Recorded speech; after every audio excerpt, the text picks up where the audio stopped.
Pas FM bersama Erwin Kalau dari Erwin Kalau & Co. Property Lawyers. Mitra bisnis Pas FM, jumpa lagi dengan kami Erwin Kalau dari Erwin Kalau & Co. Property Lawyer di acara tersayang kita, Property Law. Kali ini kita akan membahas tentang cacat tersembunyi. Ini ada seorang ibu yang membeli rumah di daerah Depok lah ya. Membeli rumah setahun yang lalu.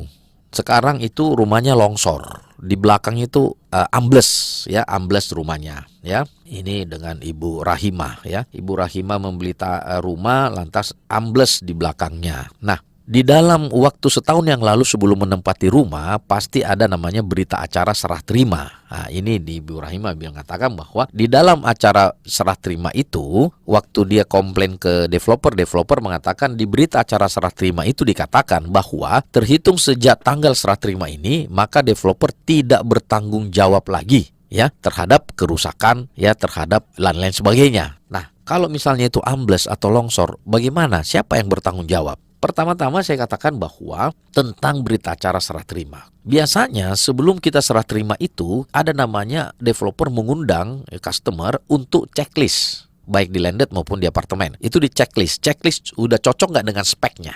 Lantainya ini dicek. Kalau sudah cocok, tanda tangan berita acara serah terima. Nah, yang ingin saya sampaikan adalah pada saat checklist itu memang benar kalau sudah kita cek kita tidak bisa komplain karena kita sudah terima. Tetapi yang perlu kita ketahui adalah pada saat checklist itu yang kita checklist kan yang kelihatan oleh mata, ya kan? Tidak mungkin dong pada saat checklist kita bongkar fondasinya, benar nggak fondasinya sekian meter? Tidak mungkin kita bongkar plafonnya bagaimana kabel-kabelnya di dalam? Kan tidak mungkin. Nah, oleh karena itu, sifat daripada berita acara yang mengatakan bahwa developer tidak bertanggung jawab lagi itu terbatas. Bukan tidak bertanggung jawab segalanya. Artinya apa? Dia tidak bertanggung jawab lagi yang nampak. Tetapi developer tetap bertanggung jawab bila ada cacat tersembunyi. Ya, nah, kita sekarang fokus kepada cacat tersembunyi itu apa? Cacat tersembunyi itu adalah hal-hal yang merugikan, ya, dapat merusak atau bikin longsor itu yang diakibatkan adalah secara teknis memang tidak dilakukan sesuai dengan prosedurnya atau speknya.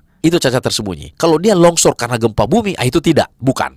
Nah, ini biasanya juga bukan salah developer biasanya kontraktor. Hanya saja kelalaian developer tidak mengecek kontraktornya. Karena pada saat kontraktor selesai bangun, itu kan dia ada serah terima dari kontraktor ke developer. Developer baru ke customer. Nah, tetapi secara hukum kan customer tidak punya hubungan dengan kontraktor dong. Tahunya adalah konsumen itu kepada developer. Masalah developer nanti akan menuntut kontraktor itu urusan developer. Jadi, saya garis bawahi di sini Ibu Rahimah bahwa Ibu Rahimah tetap saja dapat menuntut developer terhadap kejadian kelongsoran itu dan seharusnya developer bertanggung jawab. Ya, tentunya developer akan mengecek dulu apakah ini merupakan cacat tersembunyi atau tidak. Apakah longsornya itu diakibatkan karena fondasinya itu tidak sesuai dengan speknya. Misalnya fondasi harus 2 meter atau 1,5 meter, dia bikin cuma 0,5 meter misalnya. Nah, kalau masalah tanah, ini karena tanahnya lembek atau lentur, lempung atau apa. Lah, itu salahnya developer juga karena setiap pembangunan properti ada namanya loading test. Ada di tes kekuatan tanahnya. Apakah dijalankan pengetesan itu? Nah, kalau tidak dijalankan, itu termasuk cacat tersembunyi karena ada prosedur yang dilanggar. Jadi kalau prosedur tidak dilanggar dan spek sesuai, tidak mungkin terjadi itu. Kecuali force major. Kalau force major seperti gempa bumi, itu developer tidak bertanggung jawab. Jadi, sekali lagi bahwa kalau yang terjadi dengan Ibu Rahimah rumah begini, Ibu dapat mengklaim menuntut developer untuk memperbaikinya. Tentunya bisa dibicarakan ya, dengan catatan demikian tadi. Kalau misalnya developernya ngeyel-ngeyel begini, ya sudah tempuh jalur hukum, somasi saja dan gugat ke pengadilan, saya yakin Ibu menang. Kalau betul itu cacat tersembunyi ya, bukan gempa bumi, tidak ada angin, tidak ada hujan, itu cacat tersembunyi. Kenapa? Ada dua, apakah speknya memang yang salah atau prosedurnya yang salah. Bisa saja pada saat pembangunan dia tidak mengadakan loading test. Harus dites tanahnya. Loading test itu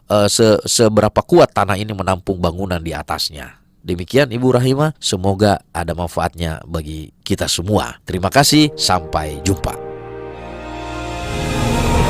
Nantikan Property Law Pas FM berikutnya. Bila Anda memiliki pertanyaan Property Law, email ke redaksi@pasfm.com. Redaksi@pasfm.com.